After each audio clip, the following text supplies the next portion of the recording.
Yo, what's going on, guys? Mush back at it with another video. Want to give you guys a heads up on a huge free-to-play game out today in Lost Ark. Let's talk a little bit about it.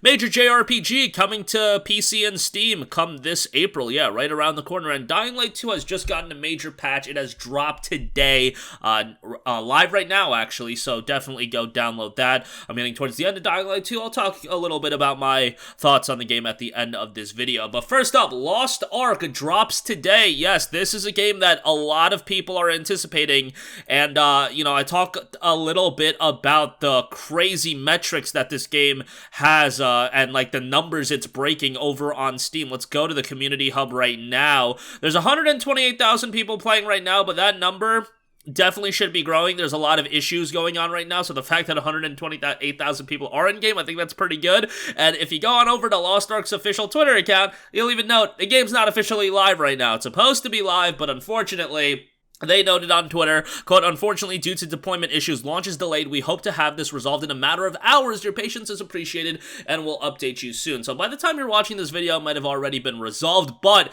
the servers are getting so busy that they're actually incentivizing people that are on more busy servers to swap to less populated servers, and they'll give them, items and stuff like that if they do swap. Yeah, that's how wild Lost Ark is getting. Kind of the story with MMOs in general, and these online games. I know New World was kind of a train wreck when that game was at its height. Remember that this is the launch of the game. This is likely to be the peak, for the foreseeable future, unless it just gains a lot of steam, it gets quality updates and things like that. But that first week, that's when the most amount of people are going to try to play the game. That's when the buzz is at the highest. And ultimately, for a game like this, for the studio, for the publisher, it's how much of that can you sustain for the long term? How many people can you get invested into it? Because if it peaks at, let's say, 750,000 players at once later today, yeah, that's incredible. That's gonna break a lot of, placement records on Steam. However, for them, you wanna cultivate a long-lasting community for the game, and that really is going to be determined a month from now, 3 months from now, 6 months from now. Look at what's happening with Battlefield 2042. I mean, that game's player base has just completely fallen off a cliff, and happened with Halo Infinite as well. That game's player base has fallen off as well, but that's what happens. You're never going to sustain, or I shouldn't say never, obviously things can happen, and you can beat the week one peak. For sure you can, but it's very unlikely for the majority of games to do that. That first week buzz is going to be huge, and then you'll want to sustain as many people as possible, but ultimately it is going to taper off a little bit, at least in most scenarios.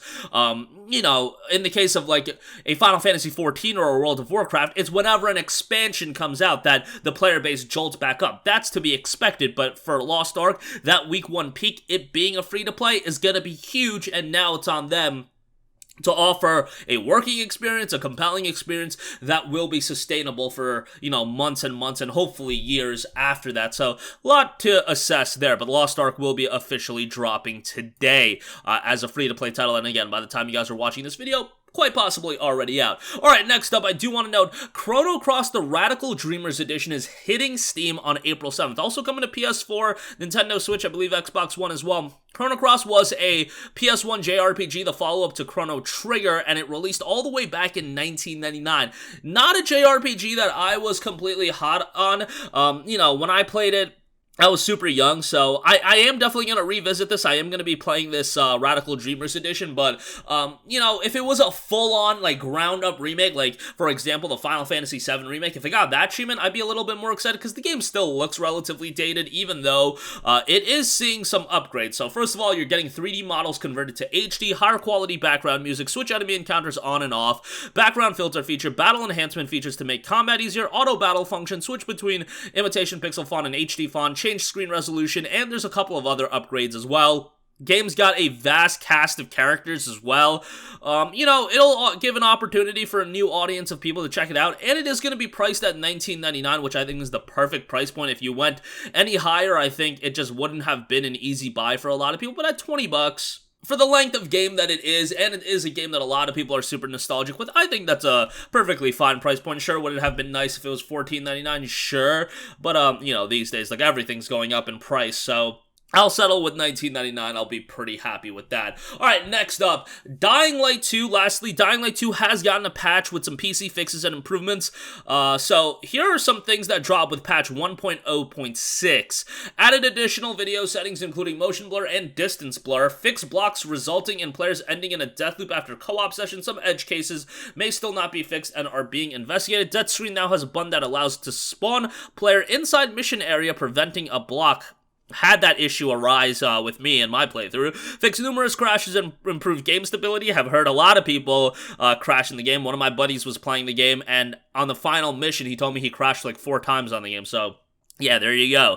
Added option to switch in-game voiceover between localized and original. Added additional video settings.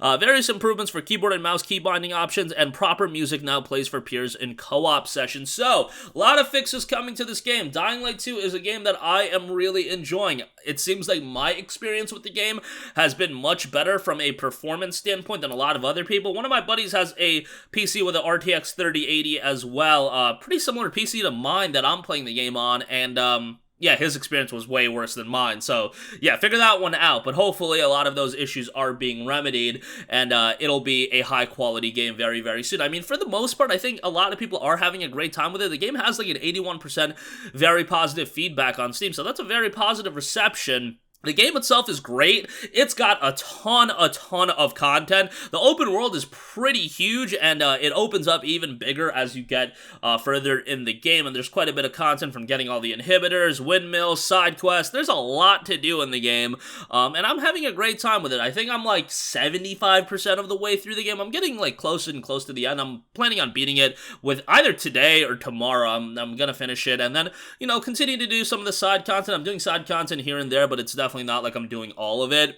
Just a ton of stuff to play right now, and I want to put more time into Lost Ark as well. So, you know, I'm enjoying the game, though. I think the story is interesting at this point. I'm getting, like, I thought the story was really interesting within the first, like, 6 to 8 hours of the game, and now I just think, I don't know, I'm not vibing with it as much. I'm hoping it's going to pick up a little bit more as we get to the climax of the story and the finale of the story, but we'll see. You know, again, I'm enjoying the game. I think it's well worth a buy once it's completely remedied and all the issues are ironed out. And look, this is a game that they're going to constantly keep updating. They're going to add more content to. If you wait like a year or 2 years, they're eventually going to do what they did with Dying Light 1, and they're going to release like a complete edition or Dying Light 2, the following enhanced edition, or whatever they want to call it. So, you know, if you're not super eager to play it right now, wait a year or two, and then it's going to be a much better experience. You're going to have a lot of additional content to go with it, so it's just something to consider in my opinion. But I'm really enjoying the game, and if you are eager to pick it up, buy it on Steam, see how it runs. If it's running fine for you, you know, you don't got to refund it, and you're probably going to have a really good time with it. So, yeah, that's going to do it for me. Again, Lost Ark dropping today, free to play, huge release. Hopefully, they do get all the server issues ironed out there. Chrono Cross, the Radical Dreamers Edition, dropping in April, and Dying Light continuing to get better on PC and also consoles. The console version is continuing to get better, so hopefully that'll get better and better. That's going to do it for me. Let me know all your thoughts in the comment section down below. If you have a request for a future video, you can always leave that in the comments as well, and I will catch you guys in the next one. Peace out. Hey, what's going on, guys? Mush here again. Hope you enjoyed the video. As you guys might know, YouTube's notification system is sometimes a little bit wonky, even if you're subscribed to the channel. Maybe you're not abundantly aware that I uploaded a video. To remedy that situation, make sure you hit the bell notification button. This way, whenever I upload a new video, and I try to upload as consistently as possible, you will be notified directly of the upload, and you can watch it as soon as it goes live. I would really appreciate if you guys hit that button so you can stay up to date with all of the content I'm posting. But as always, guys, thanks for watching, and I'll catch you guys in the next one. Peace out.